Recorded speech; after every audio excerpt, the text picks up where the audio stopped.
Olá, quinta-feira, 8 de abril de 2021. Eu volto aqui a manter um contato com você para tratar de um assunto muito delicado. É um assunto que eu tenho tentado evitar, mas hoje eu encontrei assim o ponto central, fulcral. Nós aqui em casa temos ficado muito emocionados com essa história do menino Henri Borel, agora, segundo a Polícia do Rio, morto pelo casal com quem vivia, a mãe e o namorado da mãe. É emocionante, é uma coisa que mexe com todo mundo, mas aí ao longo do comentário eu vou voltar a falar nisso, mas antes eu quero dar um raio de esperança, um sol surgindo, não é nem uma luz no fim do trem, pode ser o trem, um sol surgindo no horizonte nesse caso. O Rio de Janeiro é um estado degenerado, não por culpa do Rio, por culpa da própria configuração geográfica da cidade, que permitiu que o banditismo tomasse conta dos bairros periféricos instalados no morro, depois do massacre de Canudos, quando os sobreviventes vieram e não tinham onde se alojar, então construíram o que se chamou favela e agora se chama de comunidade, como se resolvesse. Mas o meu raio de esperança é o seguinte: ainda há decência no Rio de Janeiro. Com toda a degeneração, com todos os problemas de violência, com o controle do crime organizado em alguns territórios, há decência no Rio de Janeiro, e essa decência se manifestou exatamente na tragédia, no crime hediondo, no crime horroroso, no crime imperdoável, praticado por um sujeito chamado Jairo, que ainda fica usando como nome político o seu título de doutor, médico. Nunca praticou a medicina, mas aprendeu nas escolas de medicina como fazer para matar uma criança de 4 anos, que o aborrece por algum motivo, sem deixar marcas visíveis externas, mas deixou marcas internas e contou com a impunidade que seria dada se o Rio de Janeiro fosse feito apenas por gente como o canalha que ele é. O canalha que é o pai dele, o Major PM Jairo, que respondeu a processo quando era deputado estadual e na Operação Furna da Onça e tomou posse na prisão, uma coisa absurda, né? Pois é, então há uma luz, sabe qual é a luz? Ainda há gente decente, ainda há decentes no Rio de Janeiro. Por que há decentes? Primeiro, o pai do menino, Leniel Borel. O pai do menino está se sentindo muito culpado, eu imagino, chora com todos os motivos do mundo e mais um motivo, se sente culpado porque não entendeu os sinais de desespero, pedido de socorro da criança. Mas se não fosse a lucidez dele, o amor que ele tem pelo filho, talvez esse crime tivesse passado despercebido, porque ele foi quem chamou a atenção, foi ele quem pediu a exumação do cadáver, e nem esse sacrifício que ele poderia fazer agora, que era ver o cadáver do filho, é necessário, porque a polícia, num trabalho competentíssimo, conseguiu esclarecer e elucidar o crime, porque os criminosos contavam com a impunidade que é dada pelo poder em qualquer lugar no Brasil, em Brasília, e além do mais, bolsonarista, então tem toda cidadão de bem, segundo o Bolsonaro. O doutor Jairinho é um cidadão de bem, né? Pois é, cidadão de bem não, é um agente do mal, um agente da morte, um torturador, como o coronel Brilhante Ustra, que o Bolsonaro e o general Hamilton Mourão, o vice-presidente, tanto exaltam. Pois é, quem são esses cidadãos decentes, além do pai, que está aí sofrendo a amarga dor da própria culpa? Por exemplo, os médicos do hospital ao qual o casal levou a criança morta, que se recusaram a simplesmente dar o caso por encerrado e não mandar o cadáver para o IML. A autoridade responsável pela decretação da biopsia do cadáver do menino, que recebeu 4 telefonemas durante a madrugada do crime, do autor do crime, agora a polícia está dizendo e eu estou confirmando, né? Para evitar que fosse feita a perícia.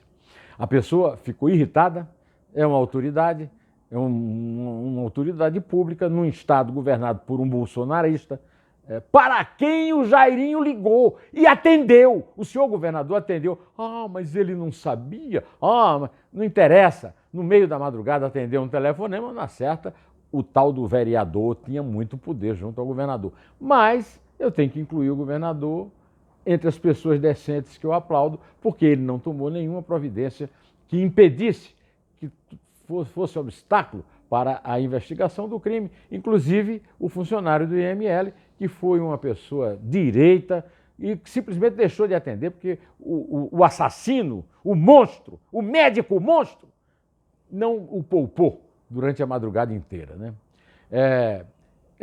Todas essas pessoas, os repórteres, os companheiros de todas as emissoras, que acompanharam o caso com muita persistência, que fizeram...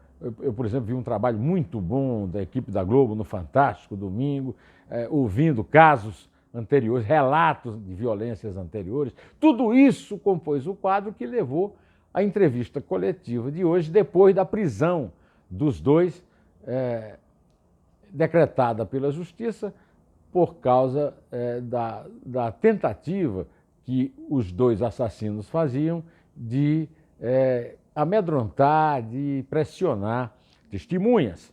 E é um caso típico de necessidade de prisão para evitar que as investigações sejam prejudicadas pela ação dos investigados. Eles agora são investigados. É uma prisão de 30 dias, mas o delegado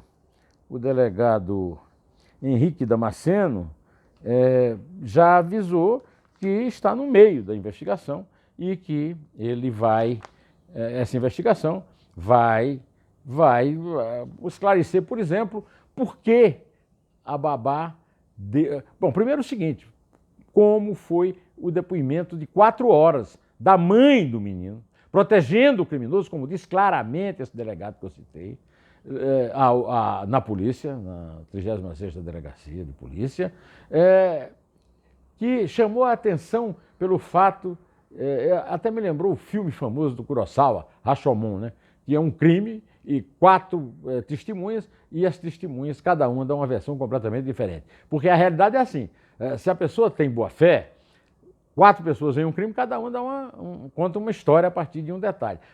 A polícia começou a desconfiar, e esse delegado parece ser competente, mesmo além de ter uma cara de brabo, né? Achou muito estranho, digamos. A primeira história é bastante difícil de acreditar, né? Criança cair de uma cama e morrer com uma lesão no fígado, né? Só se soube que a lesão era no fígado depois de feito a pele. Depois que o médico que atendeu, que viu o cadáver no hospital, chamou atenção para isso e o Instituto Médico Legal avalizou no laudo. Mas os médicos que atenderam já perceberam que aquela história era fantasiosa, mas a polícia ficou também de olho, porque era uma história muito igual à história da outra testemunha, até então testemunha do crime, né?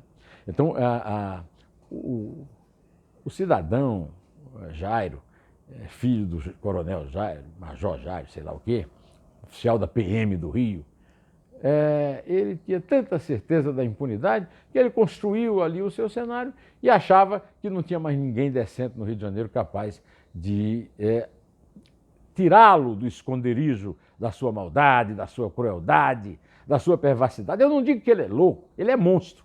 Não é louco, não. Não fica querendo se defender com base na psiquiatria. Não vai lá para a cela do Adélio, não. Tem que cumprir pena com preso comum. Aliás, como ele está metido num caso de tortura com repórteres, lá na favela do Bantano, em Bangu, que é uma região de controle da milícia, que o pai dele e ele são suspeitos de dirigir, né? É bom se cuidar na cadeia, porque vai precisar pagar caro pela própria segurança, pela grande revolta que os presidiários, para cuja prisão ele está sendo mandado, ele e a mulher, precisam se cuidar, porque os presidiários certamente estão revoltadíssimos com qualquer cidadão no Brasil, seja direito ou não seja. O delegado chama-se Henrique Damasceno, titular da 16ª DP da Barra da Tijuca, né? Pois bem, o segundo delegado Antenor Lopes Júnior, diretor do Departamento Geral de Polícia da capital, DGPC, a população fluminense cobrava por uma resposta e um mês depois elas foram dadas. Ele tem toda a razão de comemorar essa eficiência, porque realmente a Polícia do Rio tem uma péssima imagem, uma imagem de corrupta, e ela passou por cima dessa imagem agora, né? Passou por cima da versão de que encontraram o menino desacordado, que o menino tropeçou, pode ter tropeçado no braço da poltrona, pode ter batido com a cabeça na escrivaninha e coisa e tal. Então, tanto o filho, o Jairo Souza Dantas Júnior, quanto a senhora Monique Medeiros Costa e Silva, terminaram presos, temporários, né, suspeitos de tentar atrapalhar as investigações. O Cláudio Castro não atrapalhou. O Partido Solidariedade, que é controlado pelo Paulinho da Força, que nunca se destacou muito assim pelo excessivo amor à ética, já o expulsou sumariamente, para você ver o tipo de repercussão que um caso monstruoso como esse provoca, né? E os dois foram presos, e a Comissão de Ética da Câmara, da qual ele fazia parte, né?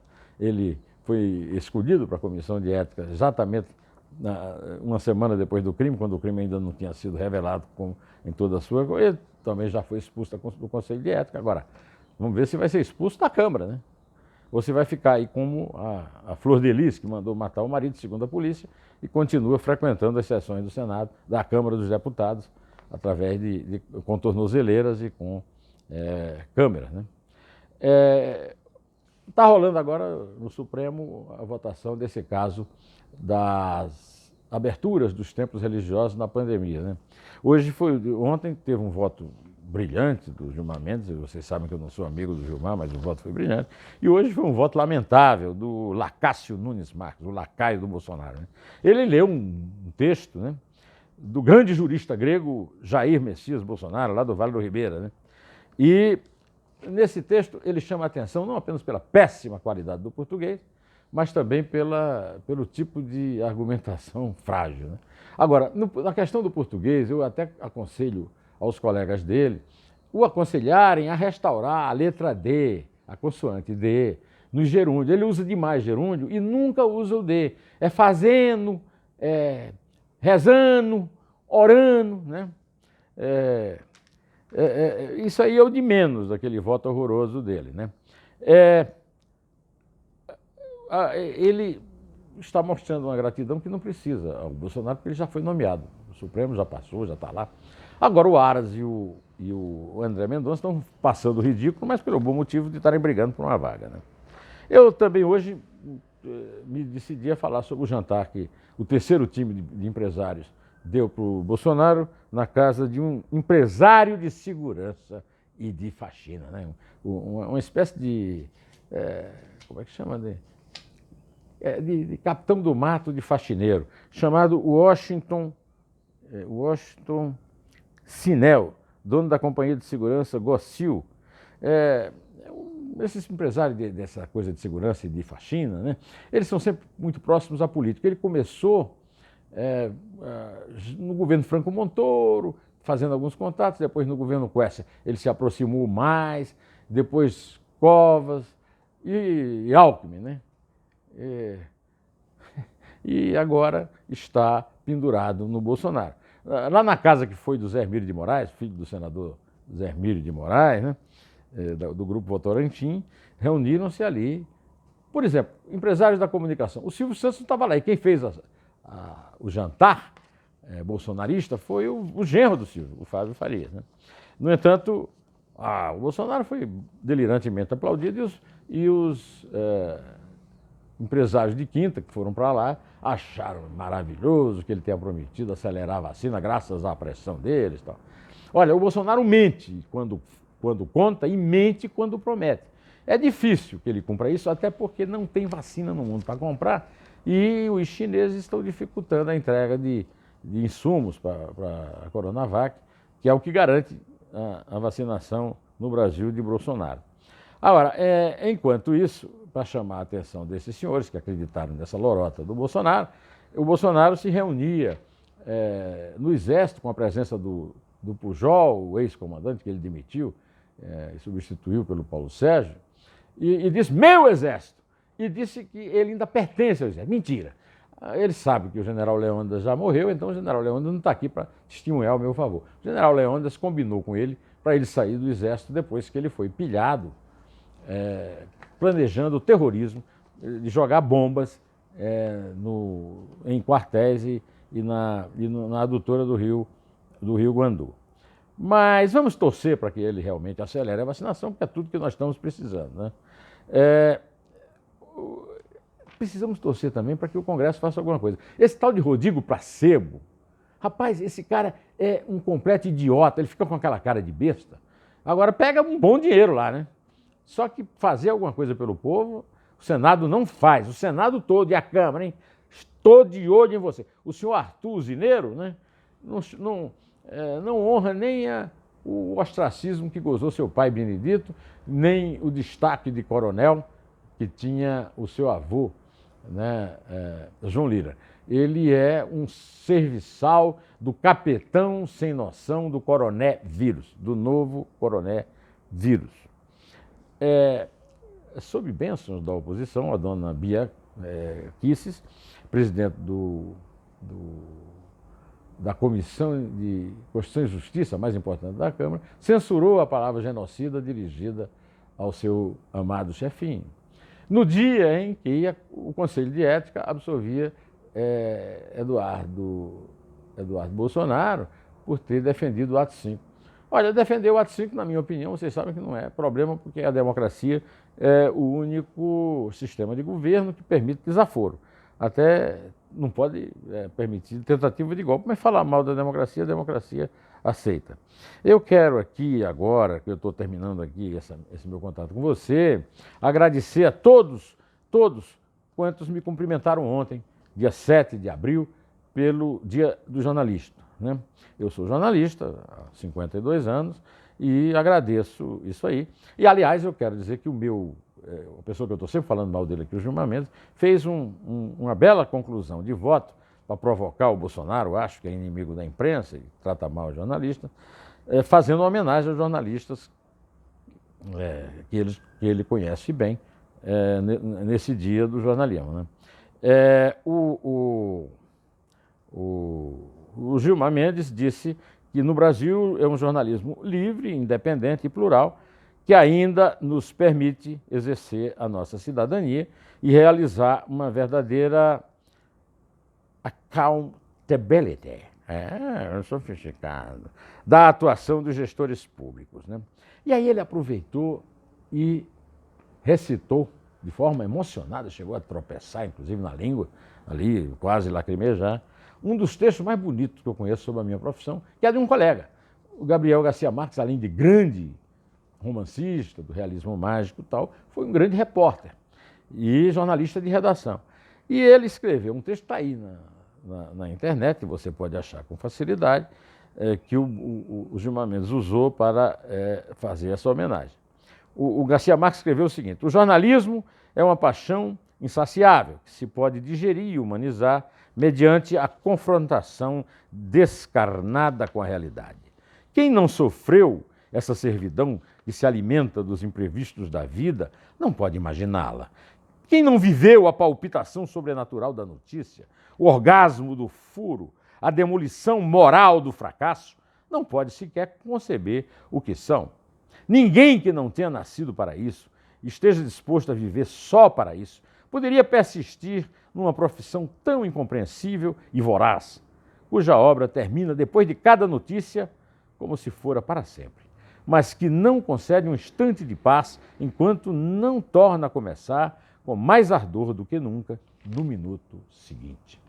Nessa paixão que eu tenho pelo jornalismo, eu convoco você para me acompanhar no fim de semana aqui no meu canal, com a entrevista que eu vou fazer com o grande especialista em militares, o sociólogo Eurico Figueiredo, e um 2 dedos de prosa com o advogado criminalista e psicólogo Jacó Pinheiro Goldberg. Olha, não perca, você vai gostar muito dos dois, tá? É isso aí, direto ao assunto, em pé, e só a verdade salvará as nossas vidas.